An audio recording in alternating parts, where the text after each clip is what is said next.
Kwa hiyo kukosa amani kwenye maisha yako, kwenye jambo lolote, Mungu amepiga stop hilo jambo, usiendelee nalo.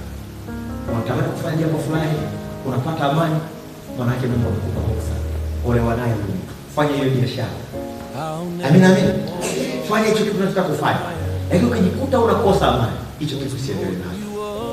Mwisho wake anamaanisha mwisho wa hicho kitu ni njia za mauti. Kitakuletea majuto, kitakuletea kudhalilika. Wanaweza sifesa. Kuna watu mikopo inawafanikisha, lakini kuna watu mikopo inawafikisha mabaya. Ukitaka mkopo, kuna mlango kabisa wa mkopo wao. Wanaweza sifesa. Haleluya. Haleluya. Lakini roho Mungu ndiye anakuambia mkopo utakufikisha mabaya. Siku utauza nyumba wewe. Siku maisha yako utadhalilika wewe. Lakini bado unang'ang'ana na huo mkopo. Amina, amina. Lakini ukiona huo mkopo unakupa amani, chukua. Lakini unachukua mkopo, afu roho yako inakuwa huo mkopo, usipomsikiliza Mungu utakufikisha mabaya sana. Jina la Biblia liko sana. Nimesema kuna watu wanachukua mikopo wanafanikiwa, lakini wengine wakichukua mikopo wanaishia kule. Amina. Haleluya.